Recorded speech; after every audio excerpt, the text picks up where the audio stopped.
नमस्कार दोस्तों, मैं रत्नेश सर आप सभी का स्टडी 91 में स्वागत करता हूं। और कैसे हैं आप सभी? उम्मीद करता हूं आप सभी स्वस्थ होंगे, जहां भी होंगे मस्त होंगे। दोस्तों, आज बहुत इंपॉर्टेंट टॉपिक लेके आया हूं आपके सामने, जिससे कि आपके एग्जाम में हर बार एक या दो क्वेश्चन जरूर पूछे जाते हैं।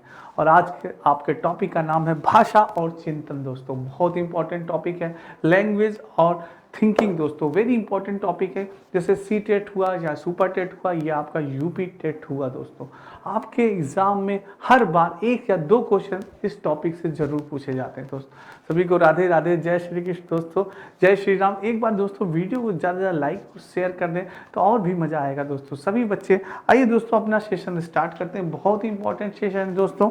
आइए सर्वप्रथम दोस्तों बात करते हैं आपकी हिंदी 999 रुपये में। दोस्तों, यूपी टेट का आपका बैच दोस्तों 999 रुपये में स्टडी 91 में आप सभी के पास उपलब्ध है। नेक्स्ट दोस्तों बात करते हैं आपके सुपर टेट की बैच की। सुपर टेट का बैच आपका 1799 रुपये में दोस्तों उपलब्ध है। यूपी पुलिस कांस्टेबल का बैच आपका 1499 रुपये में उपलब्ध है। पीसीएसपी आरओ का 2499 रुपये में दोस्तों।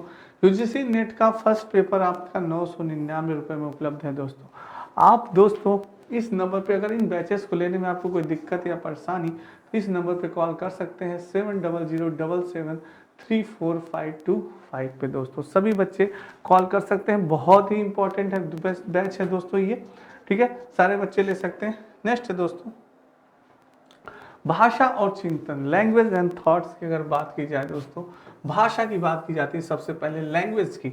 लैंग्वेज, जब कोई व्यक्ति अपने विचारों को दूसरों तक पहुंचाने में जिस संसाधन का प्रयोग करता है दोस्तों, जब कोई व्यक्ति अपने विचारों को दूसरे तक पहुंचाने जिस संसाधन या भाषा का प्रयोग करता है, वो क्या कहलाता है? भाषा कहलाती है। दोस्तों, भाषा और विचार का बहुत ही गहरा संबंध होता है। दोस्तों, जब हम कोई चीज़ सोचते हैं या हमारे अंदर कोई थॉट्स होते हैं तो उसे हम किस तरह से प्रेजेंट करते हैं दूसरे व्यक्ति के सामने, उसका सिर्फ एक ही माध्यम होता है, हमारी लैंग्वेज। दोस्तों, हमारी भाषा। हम अपनी भाषा के माध्यम से हम अपने विचारों को, अपनी थॉट्स को दूसरे के समक्ष आसानी से और बहुत ही सरलता पूर्वक प्रस्तुत कर सकते हैं। दोस्तों, सोचिए अगर ये भाषा न होती तो क्या हम अपने विचारों को, अपनी इच्छाओं को और अपने भावों को कभी किसी के सामने प्रस्तुत कर सकते हैं? दोस्तों, कभी नहीं प्रस्तुत कर सकते। तो ये अपने विचारों को और भावों को प्रस्तुत करने वाली एक बहुत ही सरल चीज़ है जिसका नाम है दोस्तों भाषा। यानी कि जब कोई व्यक्ति अपने विचारों को दूसरे व्यक्ति के सामने प्रस्तुत करता है तो वो संसाधन क्या कहलाता है? वह संसाधन भाषा कहलाती है। दोस्तों, ठीक है, अगर आपसे कोई परिभाषा पूछे तो आप सरल भाषा में यही बता सकते हैं। दोस्तों, आइए नेक्स्ट चलते हैं। अगर आपसे पूछे कि भाषा विकास के सिद्धांत, तो पहला है परिपक्वता का सिद्धांत। दोस्तों, क्या है? परिपक्वता का सिद्धांत। जब बालक कुछ समय पश्चात परिपक्व हो जाता है, अर्थात मेच्योरिटी आ जाती है। दोस्तों, क्या आ जाती है? मेच्योरिटी आ जाती है बालक के अंदर। तो परिपक्वता से कि भाषा एवं स्वरों पर नियंत्रण होने लगता है। जैसे बोलने में जीभ, गला, तालु, दांत तथा स्वर यंत्र सभी परिपक्व होते हैं तो भाषा पर अच्छा नियंत्रण होता है और अभिव्यक्ति यानी कि आदान प्रदान भी अच्छा होता है। दोस्तों, जब बालक क्या होता है? जब बालक परिपक्व हो जाए यानी मेच्योरिटी आ जाती है, जब आप में हमें किसी में जब मेच्योरिटी आ जाती है।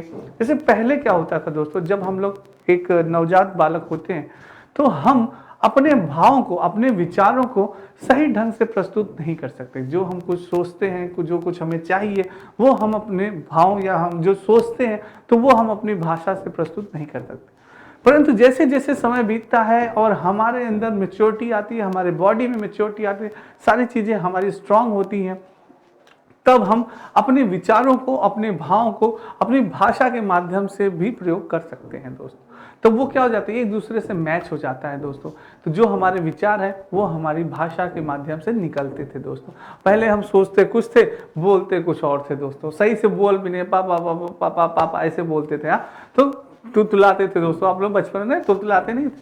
तो वही चीज़ है दोस्तों, सही से हम बोल भी नहीं पाते, हम लोग समझ भी नहीं पाते थे। जैसे होता है ना बच्चों के, क्या बोला बेटा, समझ में नहीं आ रहा है, फिर से बोलो जरा, हाँ क्या बोला, वो चीज़ होती थी। दोस्तों, पर जैसे जैसे हमारा समय बढ़ता है, हमारे अंदर परिपक्वता आती है, मेच्योरिटी आती है, तब हमारे लैंग्वेज भी क्लियर निकलते हैं और शब्द भी क्लियर निकलते हैं। वही है दोस्तों आपका परिपक्वता का सिद्धांत। नेक्स्ट है दोस्तों किसी वस्तु से जो अनुबंध का सिद्धांत। अनुबंधन का सिद्धांत कहें तो बालक को शब्दों को शिक्षा प्रदान करने के लिए बालक को मूर्त वस्तुएं, जो वस्तुएं क्या होती है दोस्तों दिखाई देती हैं, वो क्या होती है मूर्त होती है, दिखाई दे सके से जोड़ कर दी जाती है। यदि बालक को प्रत्यक्ष रूप से कोई चीज या वस्तु को दिखाया जाता है तो बालक जल्दी सीखता है दोस्तों। जैसे कि कोई भी चीज है, जैसे ये बोतल है दोस्तों, मैंने कहा देखो बच्चों ये क्या है, बोतल क्या है, बोतल है दोस्तों। ये क्या है, ये पेन है दोस्तों। ये क्या है, ये मोबाइल है दोस्तों। तो हम किसी भी चीज के बारे में जब प्रत्यक्ष जो चीजें दिखाई देती है दोस्तों, तो वो उनको बताते हैं दोस्तों ये चीज है, तो वो उस चीज को देखते हैं तो बोलने का प्रयास करते हैं दोस्तों। जैसे बोतल देखा, अरे बोतल है, ये क्या है, पेन है, तो वो चीज है दोस्तों, वो उस चीज को बोलने का, यानी प्रत्यक्ष जो चीजें दिखाई दें, मूर्त, यानी कि जो चीजें मूर्त वस्तुएं जो चीजें दिखाई दे वो उनसे जोड़ के आप पूछिए बेटा ये क्या होता है, बेटा इसे क्या कहते हैं, तो क्या सर इसे पेन कहते हैं, तो इसे क्या कहते हैं बेटा, इसे बोतल कहते हैं सर। तो ये चीजें ये आप उसको बताइए दोस्तों, तो वो चीजें जो दिखाए उनसे जोड़ पूछिए उनसे, तो वो बताएंगे, बालक आसानी से बताएंगे। तो वही चीज है, ये किसका होता है, अनुबंध का सिद्धांत होता है। अब बात आती है अनुकरण का सिद्धांत दोस्तों, यानी कि नकल करना। अनुकरण आप जानते हैं, नकल करना यानी ऑब्जर्वेशन, ऑब्जर्व करते हैं बालक, नकल करते हैं। जैसे बाल मनोवैज्ञानिकों का मानना था, जो बाल मनोवैज्ञानिक थे उनका क्या मानना था कि बालक अपने परिवारजनों तथा साथियों की भाषा का अनुकरण करके शीघ्र भाषा सीखता है। जैसे दोस्तों इसको क्या होता है, जैसे कोई भी बालक हो दोस्तों, जैसे सपोज दैट आप हिंदू धर्म से के हैं तो आप हिंदी बोलना बहुत ही अच्छे से सीखेंगे, हिंदी आप बहुत ही अच्छे से सीख जाएंगे, तुरंत आप बहुत ही अच्छी हिंदी बोलेंगे दोस्तों। पर अगर आप पंजाबी हैं तो आपको हिंदी बोलने में कठिनाई होगी, हिंदी बोलने में क्या होगी, कठिनाई होगी। पर जो पंजाबी होते हैं वो पंजाबी सब भाषा जो यूज करते हैं वो उनके परिवार में हमेशा यूज होती है। तो जो एक पंजाबी परिवार होगी, फैमिली होगी, उसका बालक पंजाबी बहुत अच्छा बोलेगा। ओए की हाल है, तो सी ठीक हो, पंजाबी बहुत अच्छा बोलेगा। बाय द वे कोई अंग्रेज है दोस्तों, उसका अंग्रेज का लड़का होगा तो वो इंग्लिश बहुत अच्छा बोलेगा। अंग्रेज का अगर बेटा होगा तो वो इंग्लिश बहुत अच्छी होगी उसकी, बहुत ही अच्छी इंग्लिश बोलेगा, क्योंकि उसके परिवार में बचपन से ही उसने देखा समझा कि इंग्लिश बोली जाती है, उठते बैठते, what is how are you, I am fine, and you, I am fine. तो ये सब वाटर सारी चीजें किसमें शब्द यूज की जा रही है, इंग्लिश में। तो जैसे जो चीजें वो हमेशा सुन रहा है, देख रहा है, उसके पिताजी बोल रहे हैं, उसके माताजी बोल रहे हैं, तो उसके ऊपर भी ऑब्जर्व वो पड़ेगा, उसका भी वो अनुकरण करेगा और नकल करेगा और तुरंत वो भाषा सीख जाएगा दोस्तों। तो ये चीज है दोस्तों। और बालकों में भाषा सीखने की क्षमता जन्मजात होती है, ये किसने कहा, लेव वाइगोस्की ने कहा था दोस्तों। ठीक है, आइए और जानते हैं। तो दोस्तों अब बात करते हैं नोम चॉम्स्की की। नोम चॉम्स्की ने, लेव वाइगोस्की नहीं, नोम चॉम्स्की दोस्तों, नोम चॉम्स्की की बात करते हैं। नोम चॉम्स्की ने 7 दिसंबर 1928 ईस्वी में, इनका जन्म कब हुआ था दोस्तों, 7 दिसंबर 1928 ईस्वी में। देखते हैं कुछ चीजें छूटी तो नहीं दोस्तों। अनुकरण का सिद्धांत था, ठीक है। नेक्स्ट है आपका नोम चॉम्स्की, इनका पूरा नाम क्या था, नोम चॉम्स्की। जन्म कब हुआ था दोस्तों, 7 दिसंबर 1928 ईस्वी में। इन्होंने शिक्षा कहां से प्राप्त की थी, पेंसिल्वेनिया विश्वविद्यालय। दोस्तों एक बार वीडियो को ज्यादा शेयर करते रहें, लाइक करते रहें, तभी मजा आएगा और भी ज्यादा। सभी बच्चों को गुड इवनिंग, गुड इवनिंग। दोस्तों इनकी जो बुक थी बहुत इंपॉर्टेंट थी, the responsibility of the actual दोस्तों। इसमें इन्होंने वियतनाम युद्ध से संबंधित बातों को लिखा था। और इनकी दूसरी बुक थी हाउ द वर्ल्ड वाज, ये बहुत फेमस बुक थी दोस्तों, हाउ द वर्ल्ड वाज, कई बार पूछा गया है ये। इनका सिद्धांत था भाषा विकास का सिद्धांत। नोम चॉम्स्की के भाषा कौन सा सिद्धांत था, भाषा विकास का सिद्धांत। और इन्हें आधुनिक भाषा विकास का जनक भी कहा जाता था। पॉइंट नोटेड माय स्टूडेंट, आधुनिक भाषा विकास का जनक किसे कहा जाता था, नोम चॉम्स्की को कहा जाता था दोस्तों। ठीक है, ये बहुत इंपॉर्टेंट वो है दोस्तों। नेक्स्ट है चॉम्स्की के भाषा विकास सिद्धांत के महत्वपूर्ण तथ्य। आखिर चॉम्स्की ने क्या कहा भाषा के बारे में, लैंग्वेज के बारे में उनकी थॉट क्या थी, आइए जानते हैं। चॉम्स्की के अनुसार बालक में भाषा के सीखने की क्षमता क्या होती है, जन्मजात होती है दोस्तों, बाई बर्थ होती है दोस्तों। क्या होती है, बाई बर्थ होती है। क्या होती है, जन्मजात होती है बालक में सीखने की क्षमता। पॉइंट नोटेड माय स्टूडेंट, बहुत इंपॉर्टेंट है। नेक्स्ट है अर्थात बालक में भाषा अर्जन करने की क्षमता बचपन से होती है। यह अनुवांशिक और सार्वभौमिक भी होती है दोस्तों। पॉइंट नोटेड, अनुवांशिक और सार्वभौमिक चारों तरफ से बालक सीखता है दोस्तों, ठीक है। सार्वभौमिक होती है और अनुवांशिक भी होती है। मैंने आपको बताया, जैसे कि आप हिंदू परिवार में हैं तो आप हिंदी बोलना बहुत ही अच्छे जानेंगे। अगर आप पंजाबी फैमिली में हैं तो पंजाबी, ओए की हाल है, तुस्सी ठीक हो, 80 ठीक है पाजी, तुस्सी ठीक हो, हाँ पाजी 80 भी ठीक है, बहुत अच्छी पंजाबी आप बोलेंगे। तो ये चीज है दोस्तों। तो वो होता है आपका क्या, वो अनुवांशिकता के लक्षण होते हैं, आपके इन्वायरमेंट का लक्षण होता है, परिवार का, अनुकरण का, ये चीजें पड़ती है दोस्तों, ठीक है। तो नॉम चॉम्स्की ने कहा कि बालक के अंदर भाषा सीखने की क्षमता क्या होती है, जन्मजात होती है, और भाषा सीखना सार्वभौमिक होता है और अनुवांशिक होता है दोस्तों। ये पॉइंट बहुत इंपॉर्टेंट है, इसको याद रखिएगा। जैसे आप जानते हैं कि जैसे ही बालक जन्म लेता है और कुछ समय बाद उसके मुख से पहला शब्द निकलता है, क्या, माँ दोस्तों। क्या निकलता है, माँ। कोई उसे सिखाता नहीं है, उसका पहला वचन क्या होता है, माँ होता है। इसी बात पे ठोकिए लाइक और शेयर करिए, ठीक है। चलिए दोस्तों, नेक्स्ट है दोस्तों आपकी अपनी हिंदी। बहुत मजा आने वाला है दोस्तों इस क्लास में। आप सभी को एक बार शेयर करते रहिए, बहुत ही मजेदार ढंग से, बहुत ही सरल भाषा में सभी बच्चों को समझाएंगे। एक बार वीडियो को ज्यादा ज्यादा शेयर करें और लाइक करें, और भी मजा आएगा। अपनी हिंदी दोस्तों मात्र 299 रुपए में, वीडियो का बैच मात्र 199 रुपए में, पेड कॉम्बो दोस्तों आपका 350 रुपीज में, पेड बुक आपकी 300 रुपीज में, आर की बुक आपकी दोस्तों 175 में, लेखपाल कॉम्बो आपका 300 रुपीज में, फ्री डिलीवरी है दोस्तों, कोई भी चार्ज आपको देने की आवश्यकता नहीं है। आप इस नंबर पे कॉल कर सकते हैं 7007734525 पे। ये सारी पुस्तकों आप मंगा सकते हैं दोस्तों, वेरी इंपॉर्टेंट है, ठीक है। बेहतर नहीं, सबसे बेहतर पढ़ें।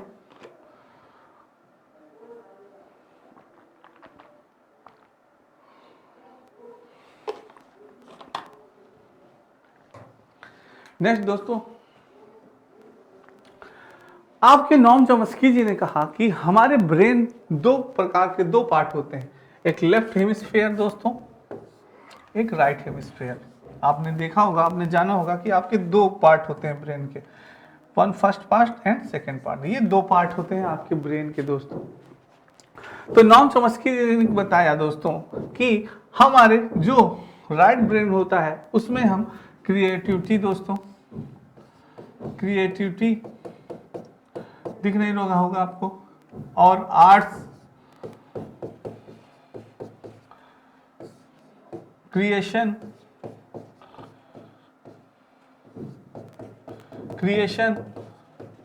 फीलिंग्स,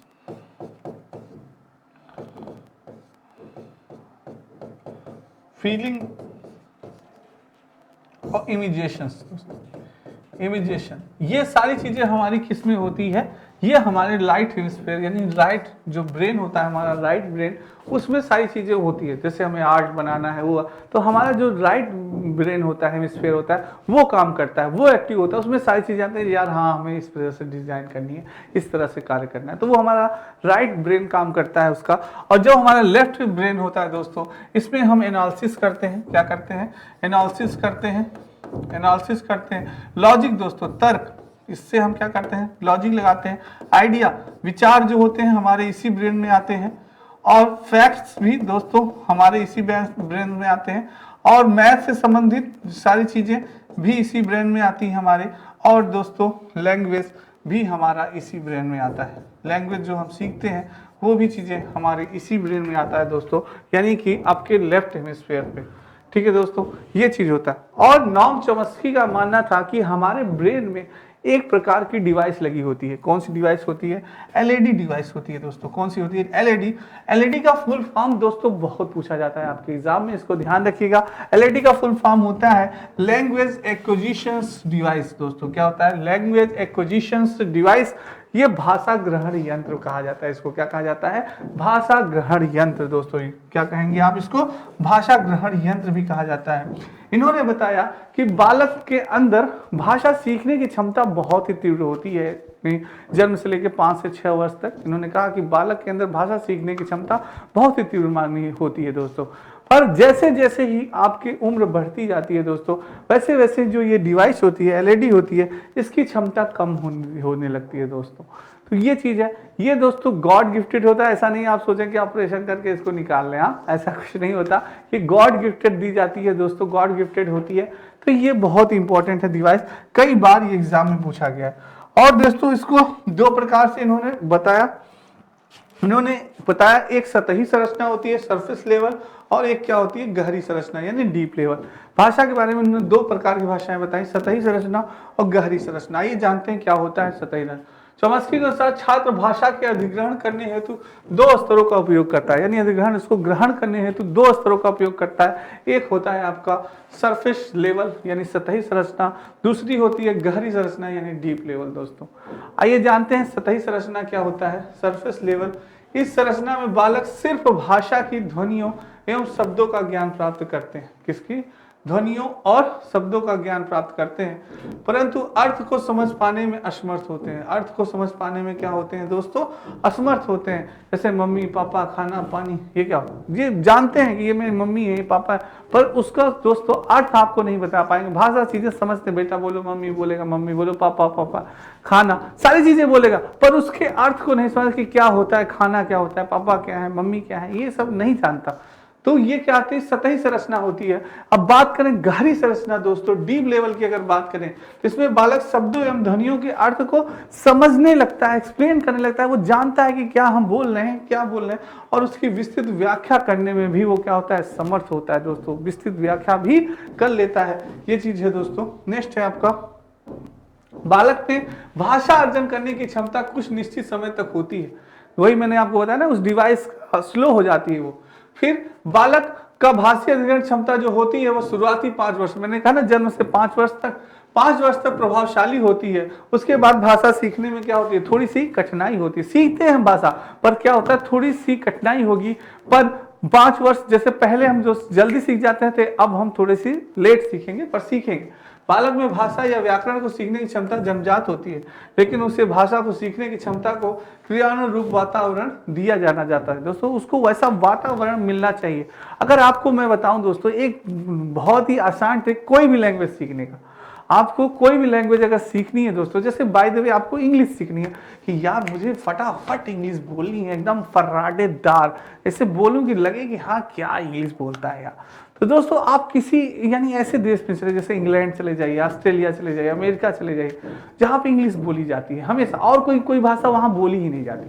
तो दोस्तों आप जाइए, वहाँ जाएंगे, आप देखेंगे चारों तरफ वही बोला जा रहा है। तो ऐसा परिवेश मिलेगा जब आपको दोस्तों, ऐसा इन्वायरमेंट मिलेगा दोस्तों, तो वहाँ पे आप तुरंत इंग्लिश बोलना सीख जाएंगे। अभी यहाँ पे आप इंग्लिश बोले, अरे यार क्या इंग्लिश बोल रहे हो, वहाँ देसी चिड़ैया मराठी बोल, अंग्रेज चले गए, इंग्लिश छोड़ गए, हाँ ये देखो आए हैं इंग्लिश बोलने, ऐसे भी लोग कहेंगे, तो अजीब सा मजाक उड़ाएंगे आपका। तो ये चीज होता है दोस्तों। तो किसी चीज को सीखना, नई चीज को इंडिया में बहुत कठिन है दोस्तों, पर मेहनत करेंगे सीख सकते हैं। ठीक है, तो ये है भाषा सीखने का दोस्तों।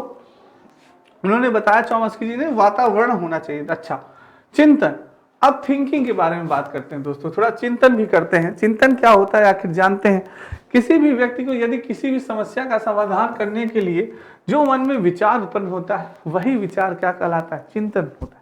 जैसे कभी किसी प्रॉब्लम में आप फंस जाएं और फिर आप सोचते हैं यार इस प्रॉब्लम का सॉल्व कैसे करें, क्या करें यार कि इस बार सी टेट पार हो जाए, इस बार सुपर टेट हो जाए, इस बार टीचर बन जाए, कैसे उपाय करें, क्या पढ़ें क्या न करें।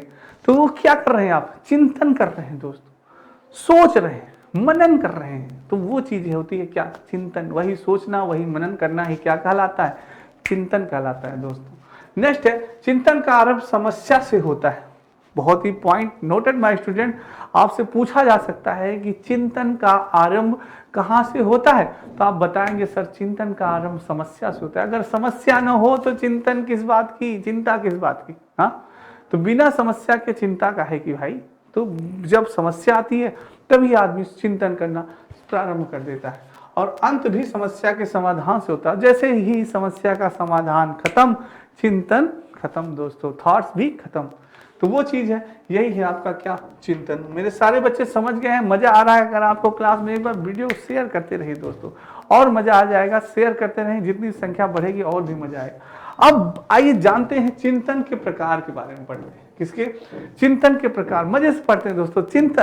चिंतन के प्रकार 2 प्रकार के होते हैं, बहुत इंपॉर्टेंट दोस्तों। चिंतन 2 प्रकार के होते हैं, स्वलीन चिंतन और यथार्थवादी चिंतन दोस्तों। स्वलीन चिंतन और यथार्थवादी। स्वलिंग चिंतन, बालक ऐसी कल्पना करता है जिसका कोई वास्तविक स्वरूप नहीं होता, एकदम कल्पना में खोया रहता है। अरे यार कौन बनेगा करोड़पति, में मेरा नाम आ गया है केबीसी में, अब तो मैं जीत ही गया हूँ 1 करोड़ रुपए, 1 करोड़ जीत गया। सोच रहा है, सोया है, सोच रहा है अरे यार इस बार तो सीटेट में मैंने टॉप कर दिया दोस्तों। बस ख्याली पुलाव सोच रहा है, कोई उसका अर्थ नहीं है, वास्तविक स्वरूप नहीं है दोस्तों। वो क्या है, वही आपका स्वलीन चिंतन है। और अगर बात की जाए यथार्थवादी चिंतन की, तो यह चिंतन वास्तविकता से है संबंधित होता है कि अरे यार मुझे सीटेट निकालना है, मुझे टेट निकालना, उसके लिए क्या करना पड़ेगा। सबसे पहले तो रत्नेश सर की वीडियो देखिए, दूसरा प्रीवियस ईयर्स क्वेश्चन जितने भी होते हैं उसको सॉल्व करना है मुझे।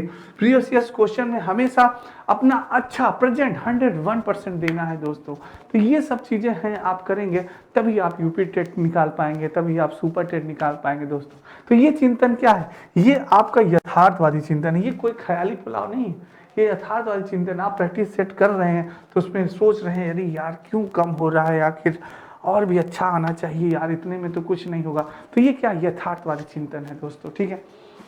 नेक्स्ट बात करते हैं दोस्तों आपके आरओ की समीक्षा अधिकारी, सहायक समीक्षा अधिकारी का कंप्लीट कोर्स मात्र 2400। Daily video classes, chapter wise test offline download भी कर सकते हैं। जो बच्चे आरओ की तैयारी कर रहे हैं उनके लिए बहुत ही सुनहरा मौका है।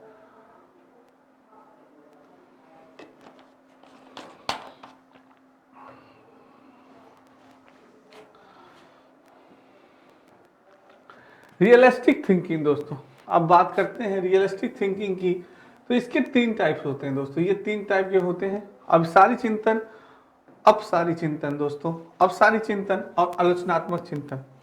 दोस्तों दोनों चिंतन, अभिसारी चिंतन ये भी, डाइवर्जेंट थिंकिंग और क्रिटिकल थिंकिंग, आलोचनात्मक चिंतन, ये तीनों बहुत इंपॉर्टेंट है। इनके बारे में 1 बाय 1 जानते हैं कि आखिर क्या होता है, अपसारी चिंतन क्या होता है, अपसारी चिंतन क्या होता है, आलोचनात्मक चिंतन क्या होता है। सबसे पहले जानते हैं अभिसारी चिंतन। अभिसारी चिंतन का तात्पर्य है इसमें समस्याएं एक ही बिंदु पर केंद्रित होती हैं और समस्या का मात्र एक ही समाधान होता है। समस्या एक ही बिंदु पे स्थित होगी दोस्तों और उसका समाधान भी एक होगा। कैसे, जैसे आपसे पूछे कि हमारा राष्ट्रीय पशु कौन है, तो इसका आंसर सिर्फ एक ही है, हम कई आंसर नहीं बता सकते दोस्तों, क्योंकि इसका हम जानते हैं कि हमारा राष्ट्रीय पशु कौन है, हमारा राष्ट्रीय पशु बाघ है। हमारा एक आंसर ही सही होगा, यानी बाघ, और हम नहीं बता सकते कि हमारा राष्ट्रीय पशु बाघ भी है, शेर भी है, चीता भी है, नहीं, कई नहीं है, बस एक ही है। कौन है, वो है बाघ। आंसर यानी एक। हमारे देश का राष्ट्रीय पक्षी मोर है, सत्य की असत, अब या तो सत्य होगा या असत्य होगा, एक ही आंसर दे सकते हैं ना, तो हाँ भैया सत्य है। अगर आपसे कोई पूछे दोस्तों भारत की राजधानी क्या है, दिल्ली नहीं, नई दिल्ली। क्या है, नई दिल्ली। क्या है, नई दिल्ली। एक ही आंसर हम बताएंगे ना दोस्तों, 2 नहीं बताएंगे, नई दिल्ली। तो ये चीज होती है दोस्तों, ठीक है, यानी कि समस्या एक, समाधान भी एक, वो क्या है, अभिसारी चिंतन। नेक्स्ट है दोस्तों अपसारी चिंतन की बात करें। अपसारी चिंतन से अगर कहें, अपसारी चिंतन का तात्पर्य होता है इसमें समस्या को एक ही बिंदु पर केंद्रित नहीं होती, समस्या एक ही बिंदु पर केंद्रित नहीं होती। इसमें समस्या को कल्पना शक्ति एवं सृजनात्मकता, क्रिएटिविटी का प्रयोग करके भी प्रकार से हल किया जा सकता है दोस्तों, ठीक है। अपसारी चिंतन के उदाहरण देखें, भाग की विशेषताओं का वर्णन करिए, नई दिल्ली की विशेषताओं का वर्णन करिए, इनके द्वारा खोजा हुआ समाधान वाला होता है। यानी कि अब आपको वर्णन करना है, समस्या है पर उसके समाधान भी कई हैं दोस्तों। जैसे आपसे पूछा गया कि भाई बताइए बाघ की विशेषता, बाघ की विशेषता के बारे में आप कई चीजें बता सकते हैं कि बाघ बहुत ही तेज होता है, बहुत फुर्तीला होता है, जब बाघ दहाड़ता है तो 3 से 4 किलोमीटर दूर तक सुनाई देता है। इस प्रकार यानी कई प्रकार से आप बता सकते हैं, विशेषता की बात कर रहा है तो आप उसको एक्सप्लेन कर सकते हैं। एक बार में आप नहीं बता सकते, क्योंकि एक बार में हम कह दें कि बाघ हमारा राष्ट्रीय पशु है तो बस ये विशेषता नहीं है शेर की, सारी विशेषताओं के बारे में आपको बताना पड़ेगा, अच्छे से एक्सप्लेन करना पड़ेगा दोस्तों। तो ये चीज है, यानी कि ये होता है अपसारी चिंतन की समस्या का, कल्पनाओं का, यानी सृजनात्मकता दोस्तों। यानी कि अपसारी चिंतन का तात्पर्य होता है इसमें समस्या को एक ही बिंदु पर केंद्रित नहीं होती, इसमें समस्या को कल्पना शक्ति एवं सृजनात्मकता का प्रयोग करने के प्रकार से हल किया जा सकता है दोस्तों, ठीक है। तो ये चीज है। नेक्स्ट है दोस्तों आलोचनात्मक चिंतन, क्रिटिकल थिंकिंग। आलोचनात्मक चिंतन के अंतर्गत गुण क्वालिटी और दोस्त को देखते हुए किसी भी बात का स्वीकार करना आलोचनात्मक चिंतन कहलाता है। यानी किसी भी चीज के बारे में जैसे हम सोचते हैं कि आखिर हम इस कार्य को करने जा रहे हैं तो इस कार्य में हमें प्रॉफिट होगा कि लॉस होगा, उसके गुण और दोस्तों क्वालिटी, गुण, अंतर्गत गुण और दोष को देखते हुए किसी भी बात को स्वीकार करते हैं, वह क्या करते हैं, आलोचनात्मक चिंतन कहलाता है। जैसे आप को लगा कि हाँ यार हमें क्या कहते हैं, कोचिंग पढ़ना चाहिए, कोचिंग करना चाहिए, और कोचिंग करते समय हमें फिल्म या मूवी नहीं देखनी चाहिए दोस्तों, फिल्म या मूवी नहीं देखनी चाहिए। अगर हम फिल्म मूवी उस समय ड्रॉप करके गए तो हमारी क्लास क्या होगी, मिस हो जाएगी। तो आपने देख रहे हैं फायदा और आप लाभ भी जान रहे हैं और आपने डिसीजन लिया नहीं हम मूवी देखने नहीं जाए। बहुत बच्चे होते हैं ना कोचिंग ड्रॉप करके मूवी देखने चले जाते, हम मूवी देखने नहीं जाएंगे, हम क्लास करेंगे। तो वही निर्णय क्या होता है, आपका आलोचनात्मक चिंतन होता है दोस्तों। ठीक है, नेक्स्ट है चिंतन के सामान्य प्रकार दोस्तों, प्रत्यक्षात्मक चिंतन। अब बात करते हैं प्रत्यक्षात्मक चिंतन यानी मूर्त चिंतन। प्रत्यक्षात्मक चिंतन के अंतर्गत जो चीजें दिखाई देती हैं उनके बारे में चिंतन करना प्रत्यक्षात्मक कहलाता है। यह चिंतन क्या होता है, निम्न स्तर का होता है। जो चीजें दिखाई देती हैं दोस्तों वो मूर्त, यानी उसके बारे में सोचना विचार करना क्या है, प्रत्यक्षात्मक चिंतन। चिंतन के समान प्रकार प्रत्यात्मक चिंतन की बात करें तो अमूर्त दोस्तों, इस चिंतन के अंतर्गत जो चीजें दिखाई नहीं देती उनके बारे में विचार करना प्रत्यात्मक चिंतन कहलाता है। अमूर्त चीजें जैसे ईश्वर, अरे यार ईश्वर होता कैसे, दिखता कैसे होगा और यार ईश्वर, तो उसके बारे में आप चिंतन कर रहे हैं, सोच रहे हैं दोस्तों, यानी जो चीजें दिखाई उसके बारे में चिंतन करें, वो क्या होगा, अमूर्त चिंतन, यानी कि प्रत्यात्मक चिंतन भी कहते हैं उसको दोस्तों। ठीक है, ये आपके वीडियो ग्राम विकास अधिकारी नया बैच प्रारंभ दोस्तों, महाविजेता ऑफर मात्र 1299 रुपए में। जो बच्चे वीडियो की तैयारी कर रहे हैं वो ये बैच ग्रहण कर सकते हैं दोस्तों, ले सकते हैं, और नीचे नंबर दिया गया है, आप नंबर पे कॉल कर सकते हैं दोस्तों।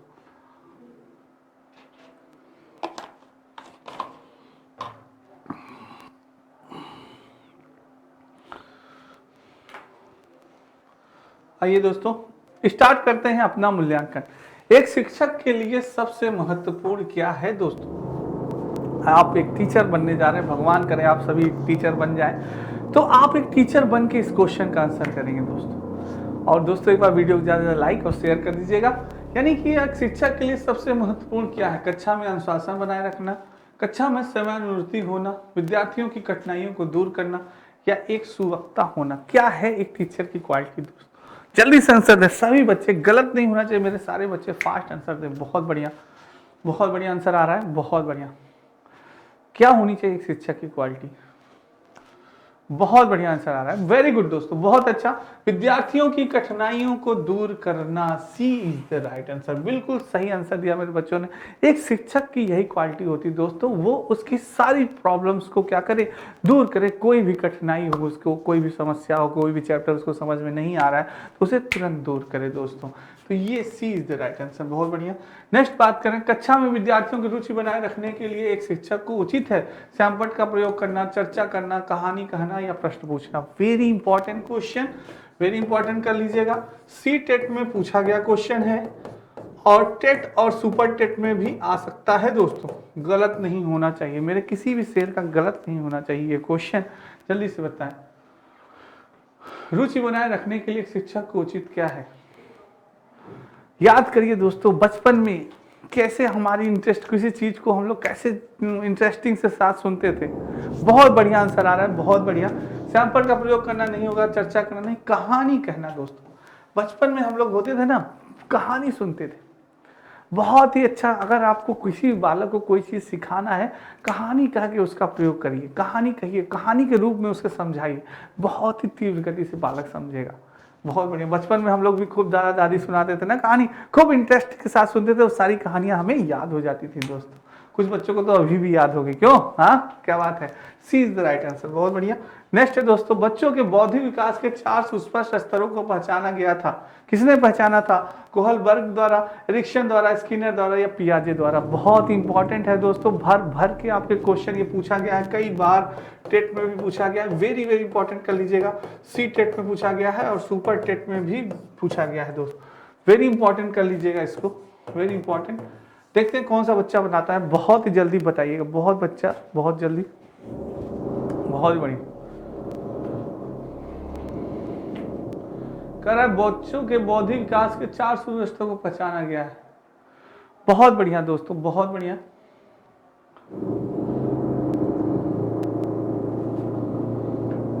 बहुत बढ़िया आंसर आ रहा है, देखते हैं किसका सही होता है। बहुत बढ़िया आंसर आ रहा है, जल्दी से आंसर दें सारे बच्चे, गलत नहीं होना चाहिए।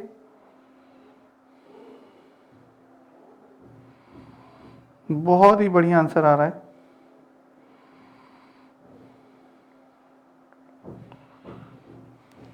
बहुत बढ़िया, देखते हैं किसका सही होता है। बहुत बढ़िया आंसर है, बच्चों के बौद्धिक विकास के 4 सूत्र स्तरों की बात की गई है दोस्तों।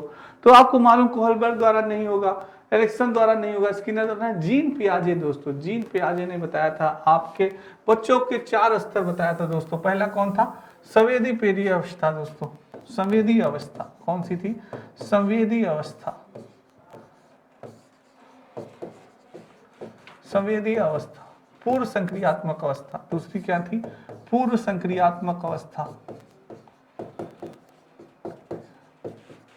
पूर्व संक्रियात्मक अवस्था। तीसरी क्या थी? मूर्त संक्रियात्मक अवस्था, मूर्त संक्रियात्मक अवस्था। और चौथी क्या थी दोस्तों? अमूर्त संक्रियात्मक अवस्था, अमूर्त संक्रियात्मक। ये 4 अवस्था आपके जीन पियाजे जी ने बताई थी, संवेदी अवस्था, पूर्व संक्रियात्मक अवस्था, मूर्त अवस्था और अमूर्त अवस्था। ये जीन पियाजे जी ने बालक के 4 अवस्थाओं का स्तरों को पहचाना था और उन्होंने बताया था दोस्तों। आपके किसने?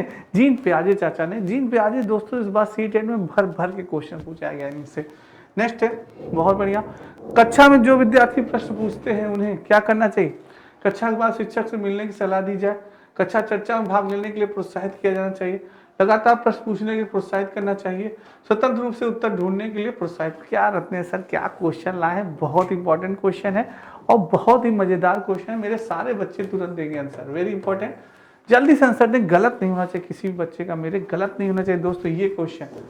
बहुत बढ़िया आंसर आ रहा है, क्या बात है, बहुत बढ़िया, बहुत बढ़िया। बिल्कुल दोस्तों, कक्षा में जो विद्यार्थी प्रश्न पूछते हैं लगातार उन्हें प्रश्न पूछने के लिए प्रोत्साहित करना चाहिए कि बहुत बढ़िया बेटा पूछो, जो भी क्वेश्चन पूछना है आपको पूछो और पूछो। ये नहीं कि डांट के बैठ जाओ, तुम्हें आता होता कुछ नहीं, हमेशा पूछते रहो, तो फिर दोबारा वो बच्चा प्रश्न नहीं पूछेगा दोस्तों। कभी डांटना नहीं चाहिए, उसे लगातार प्रोत्साहित करना चाहिए, ठीक है। नेक्स्ट है, शिक्षा की किंडरगार्टन पद्धति की प्रतिपादन किया था, वेरी इंपॉर्टेंट दोस्तों। जल्दी से आंसर दें, किसने दिया था? टीपी ने, स्पेसर ने, फ्रोबेल ने या मॉन्टेसरी ने? बहुत बढ़िया, जल्दी से आंसर दें मेरे सारे बच्चे, मुझे मालूम है सारे बच्चे बहुत ही जल्दी आंसर देंगे। शिक्षा किंडरगार्टन पद्धति का प्रतिपादन किया था किसने? बहुत ही बढ़िया, बहुत बढ़िया आंसर आ रहा है। शिक्षा के किंडरगार्टन प्रतिपादन किया था, बहुत बढ़िया, बिल्कुल सही आंसर आ रहा है, फ्रोबेल ने। किसने किया था? फ्रोबेल ने। C is the right answer. Next है दोस्तों, यूपी पुलिस कांस्टेबल का आपका नया बैच प्रारंभ, कंप्लीट कोर्स, महा बचत ऑफर दोस्तों, मात्र 1499 रुपए में, मात्र 1499 रुपए में यूपी पुलिस का बहुत ही सुनहरा मौका है। आप सभी लोग ज्वाइन कर सकते हैं इस बैच को दोस्तों, सारे बच्चे।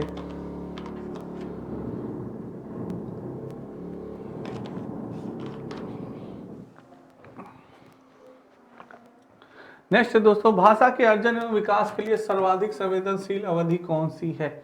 भाषा के अर्जन एवं विकास के लिए सर्वाधिक संवेदनशील अवधि कौन सी माने? जन्म पूर्व अवधि, प्रारंभिक बाल्यावस्था, मध्य बाल्यावस्था, किशोरावस्था। वेरी इंपॉर्टेंट दोस्तों, बहुत ही वेरी वेरी इंपॉर्टेंट क्वेश्चन करिएगा। टेट, सीटेट, सुपर टेट में पूछा गया क्वेश्चन, टेट और सीटेट में भी पूछा गया क्वेश्चन है दोस्तों, सुपर टेट में भी आ सकता है। जल्दी से आंसर दें, क्या होगा? जल्दी से आंसर दें, गलत नहीं होना चाहिए, किसी भी मेरे शेर का गलत नहीं होना चाहिए।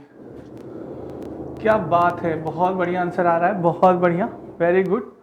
बिल्कुल दोस्तों, भाषा अर्जन एवं विकास के लिए सर्वाधिक संवेदनशील अवधि कौन सी मानी गई? प्रारंभिक बाल्य अवस्था मानी गई। कौन सी मानी गई? प्रारंभिक बाल्य अवस्था, B is the right answer. यह भाषा सीखने की बहुत ही तीव्र अवस्था। तो मैंने आपको बताया ना, नॉम चॉम्स्की ने बताया कि जन्म से 5 वर्ष तक, जन्म से 5 वर्ष तक दोस्तों, जन्म से 5 वर्ष तक जो आपकी एलईडी लगी होती है, एलईडी डिवाइस बहुत ही तीव्र गति से कार्य करती है, बहुत ही तीव्र गति से हमारी कार्य करती है और बालक क्या करता है? भाषा सीखता है दोस्तों। तो प्रारंभिक बाल्यावस्था है। नेक्स्ट है, निम्नलिखित में किस मनोवैज्ञानिक ने बच्चों को ज्ञान के सक्रिय जिज्ञासु के रूप में देखते हुए उनके चिंतन पर सामाजिक एवं सांस्कृतिक विषय वस्तु के प्रभाव को महत्व दिया? जॉन बी वॉटसन, लेव वाइगोस्की, जीन पियाजे या लॉरेंस? वेरी इंपॉर्टेंट क्वेश्चन है दोस्तों, सी टेट में पूछा गया क्वेश्चन है दोस्तों, टेट और सुपर टेट में भी आ सकता है। दोस्तों ये सारे क्वेश्चन जो मैं आपको लाता हूँ, सारे क्वेश्चन किसी न किसी एग्जाम में आपके पूछे गए हैं, प्रीवियस ईयर क्वेश्चन, चाहे वो टेट में पूछा गया हो या सी टेट में या सुपर टेट। तो सारे क्वेश्चन बहुत इंपॉर्टेंट होते हैं, आप देखिएगा इन्हीं से रिलेटेड क्वेश्चन आपके एग्जाम में पूछे जाएंगे। बहुत ही बढ़िया आंसर आ रहा है, बहुत बढ़िया। सारे बच्चे जल्दी से आंसर दें। दोस्तों चिंतन में सामाजिक एवं सांस्कृतिक विषय वस्तु की बात की जाए तो तुरंत आंख मूंद के दोस्तों लेव वाइगोस्की मार दीजिएगा। क्या लेव वाइगोस्की जी ने बताया था, B is the right answer. बहुत बढ़िया आंसर दिया सभी बच्चों ने, जिनने बी दिया बहुत ही अच्छा आंसर दिया दोस्तों, B is the right answer. Next है दोस्तों, जिक्सा पहली करते समय 5 वर्ष की जन्म स्वयं की कहती है, नीला टुकड़ा कहा है, नहीं यह वाला नहीं, गाढ़े रंग वाला जिससे यह जूता पूरा बन जाएगा। इस प्रकार की व्याख्या तो वाइगोस्की किस तरह संबोधित करते हैं, व्यक्तिगत वार्ता, जोर से बोलना, पार डाचा या आप केंद्रित वार्ता। दोस्तों क्या होगा इसका, जिनसा पहली करते समय 5 वर्ष की, जल्दी से आंसर दें सारे बच्चे इसका दोस्तों, गलत नहीं होना चाहिए दोस्तों, सारे बच्चे जल्दी से आंसर दें, गलत नहीं होना चाहिए किसी भी शेर का।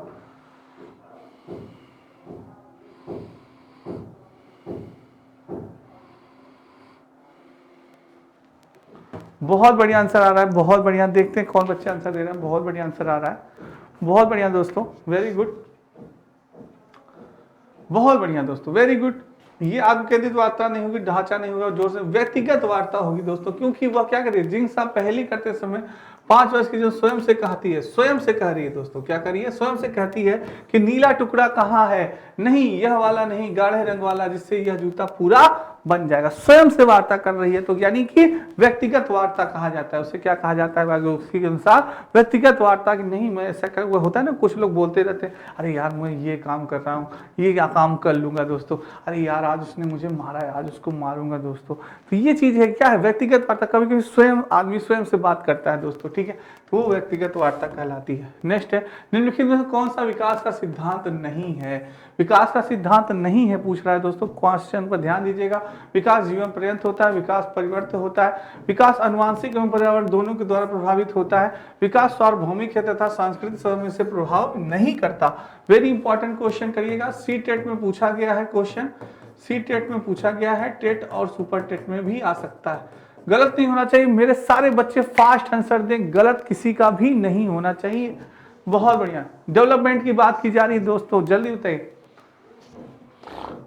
बहुत ही अच्छा आंसर आ रहा है, वेरी गुड, बहुत बढ़िया, बहुत बढ़िया आंसर आ रहा है, बिल्कुल दोस्तों, बहुत सही आंसर आ रहा है, बहुत अच्छा आंसर दे रहे हैं सारे बच्चे। देखते हैं किसका सही होता है।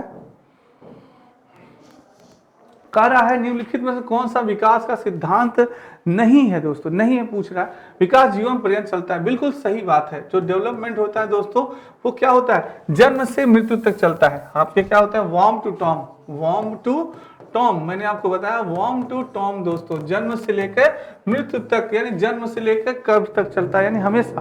विकास परिवर्तन होता है दोस्तों, ठीक है, विकास परिवर्तन होता है, कभी ज्यादा कभी कम कभी वो, तो ये होता है। विकास अनुवांशिक एवं पर्यावरण दोनों के द्वारा प्रभावित होता है, वेरी गुड, यानी कि अनुवांशिकता और पर्यावरण यानी कि इन्वायरमेंट दोनों का विकास पे, डेवलपमेंट पे प्रभाव पड़ता है दोस्तों, ये बिल्कुल सही बात है। विकास सार्वभौमिक है तथा सांस्कृतिक समय से प्रभावित नहीं करता, बिल्कुल गलत है दोस्तों, विकास सार्वभौमिक होता है, बिल्कुल सही है, और सांस्कृतिक में संदर्भ में भी इसका प्रभाव पड़ता है, इसमें कह रहा नहीं पड़ता, नहीं बिल्कुल पड़ता है दोस्तों।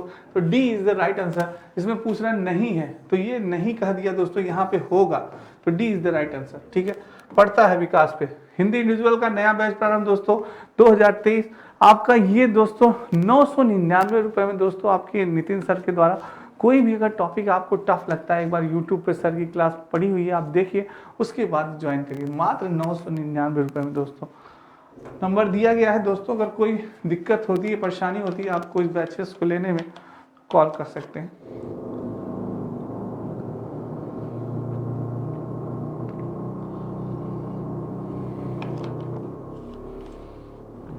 आइए दोस्तों नेक्स्ट चलते हैं।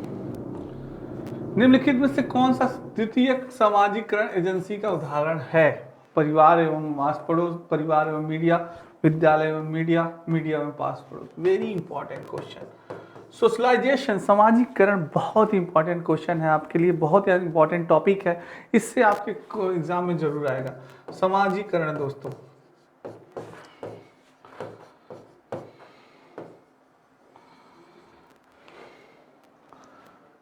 सामाजिकरण एजेंसी का उदाहरण है, द्वितीयक सामाजिकरण एजेंसी का उदाहरण पूछ रहा है दोस्तों, ठीक है। बताइएगा सारे बच्चे, जल्दी से आंसर दें, क्या होगा। बहुत बढ़िया आंसर आ रहा है, देखते हैं किसका सही होता है। बहुत बढ़िया दोस्तों आप जानते हैं सामाजिकरण की 2 एजेंसियां होती हैं। कितनी होती हैं? 2 होती हैं दोस्तों। कितनी होती हैं? 2 होती हैं। कितनी होती हैं? 2 होती हैं। पहली होती है सक्रिय एजेंसी। कौन सी होती है? सक्रिय एजेंसी।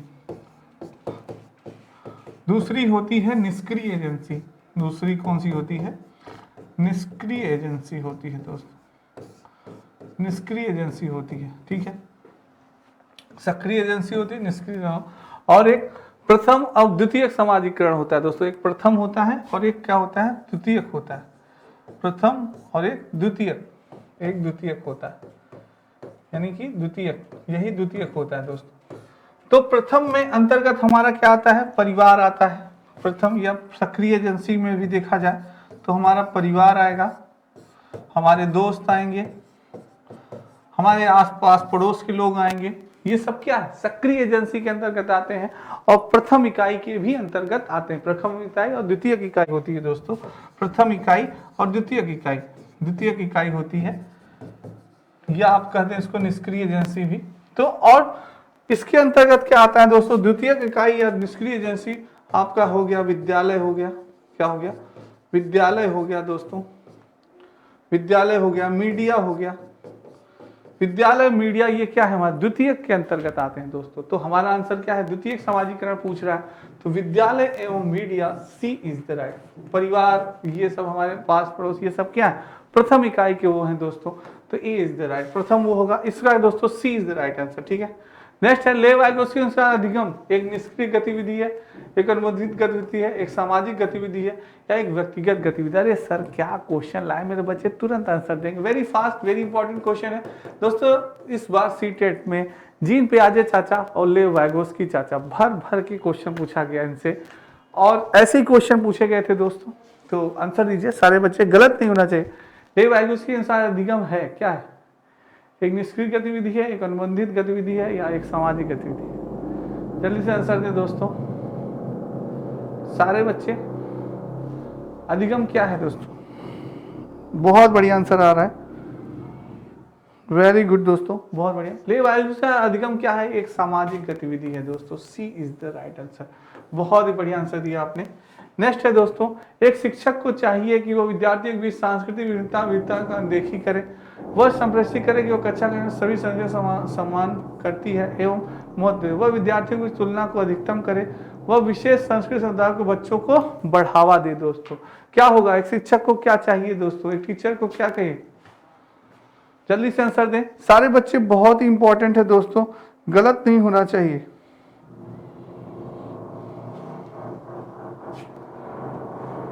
एक टीचर होके आपको आंसर देना है सारे बच्चों को। बहुत बढ़िया। यह संप्रेषित करे कि वह कक्षा कक्ष में सभी संस्कृतियों का सम्मान करती है एवं महत्व देती है दोस्तों। B is the right answer, very good. B, जिसने भी आंसर दिया बहुत सही आंसर दिया, वेरी गुड दोस्तों। नेक्स्ट है आपका ये यूजीसी नेट का फर्स्ट पेपर दोस्तों, कंप्लीट कोर्स, नया बैच प्रारंभ है मात्र 999 रुपए में। जो बच्चे यूजीसी नेट की तैयारी कर रहे हैं उनके लिए बहुत ही इंपॉर्टेंट बैच है, रामबाण है दोस्तों, ठीक है, ले सकते हैं आप सभी। नेक्स्ट है निम्नलिखित संस्थाओं में शिक्षा का अधिकार नियम 2009 किसकी वकालत करता है? पृथककरण, मुख्य धारा शिक्षा, एकीकृत शिक्षा, या समावेशी शिक्षा? आपका क्या पूछ रहा है दोस्तों?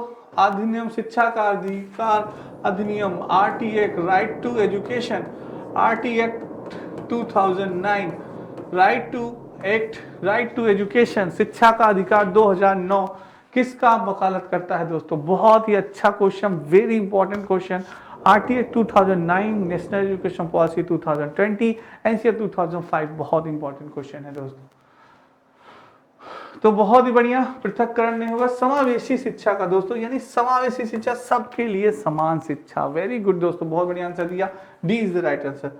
नेक्स्ट है आपका, बच्चे प्रभावी रूप से सीखते हैं जब वे श्यामपट्ट पर अध्यापक के द्वारा लिखे गए उत्तरों की नकल करते हैं, वे विभिन्न गतिविधियों एवं कार्यों में सक्रिय रूप से भाग लेते हैं, शिक्षक कक्षा में होने वाली सभी घटनाओं को बच्चों को पूर्ण रूप से नियंत्रित करता है, वे पाठ्य पुस्तक में दिए गए तथ्यों को याद करते हैं। क्या होगा, बच्चे प्रभावी रूप से कब सीखते हैं?